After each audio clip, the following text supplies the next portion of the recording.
Жители Республики Коми приглашают к участию в конкурсе управленцев «Лидеры России». Это флагманский проект президентской платформы «Россия – страна возможностей». 5-й сезон уже стартовал. Принять участие в нем могут россияне и иностранные граждане до 55 лет с управленческим опытом от 2 лет.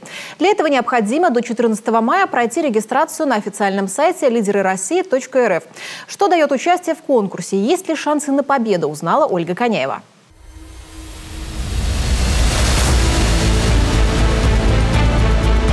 «Лидеры России» – это самый масштабный конкурс управленцев в стране. Это драйв, это желание сделать что-то для своей страны.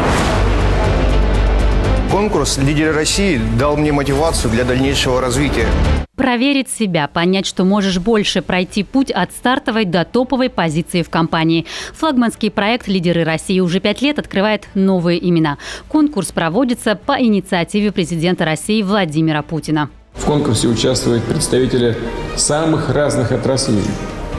Для многих этот конкурс уже стал настоящим трамплином в карьере. Победители конкурса за предыдущие годы – это министры, заместители министра, доказавшие свою компетентность в тех сферах, в которых они эффективно работают на протяжении многих лет. 5-й сезон конкурса стартовал. Регистрация до 14 мая. Участник создает личный кабинет на сайте лидерыроссии.рф, заполняет анкету и загружает видеоинтервью. Впервые по итогам уже первого этапа каждый получит отчет с анализом биографического опыта и рекомендаций по развитию. Я стараюсь участвовать во всех конкурсах и проявлять инициативу.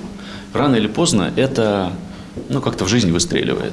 Михаил Коллегов, полуфиналист самого первого потока «Лидеры России», признается, в карьерном плане изменений не было. Михаил и был генеральным директором своей компании. Но главное – саморазвитие и знакомство с лидерами в разных областях со всей России. Уровень конкурса и участников впечатляет, есть к чему стремиться. Тесты – это, как правило, страноведческие тесты, тесты на логику, на знание русского языка, литературы, географии, истории. Если ты это все знаешь, то, скорее всего, пройдешь в полуфинал. Положительно еще то было, что после «Лидеров России» я заинтересовался историей России и перечитал очень много авторов по истории. То есть это подстегнуло интерес. В первую очередь это оценка собственных знаний и компетенций, отмечает трижды полуфиналист Дмитрий Ильин.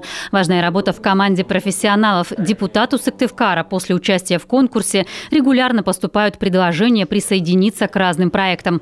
Дмитрий снова подал заявку. Намерен в очередной раз как минимум дойти до очного этапа, когда сотни участников выполняют задания, симуляцию реальных управленческих ситуаций.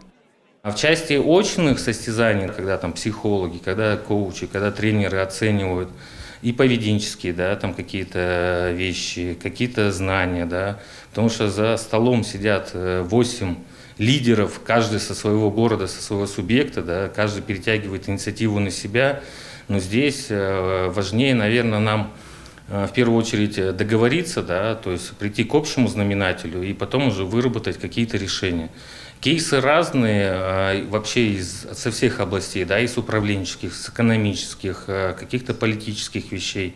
За все время на участие в проекте было подано более 840 тысяч заявок из всех регионов России и 150 стран мира. Конкурс – многоступенчатая система оценки. После регистрации дистанционный этап проверки знаний, в июле контрольное тестирование. Будет и региональный этап – это решение в команде актуальной проблемы субъекта. Затем окружные финалы.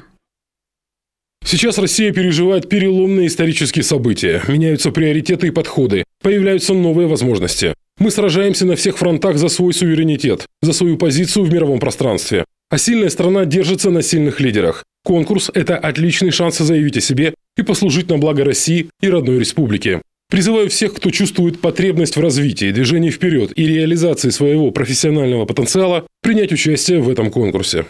Победителей определит суперфинал в 2024 году. В числе главных призов – грант 1 миллион рублей на обучение, встреча с наставником, ведущим российским управленцем и карьерные консультации. Ольга Коняева, Роман Боровиков, телеканал «Юрган».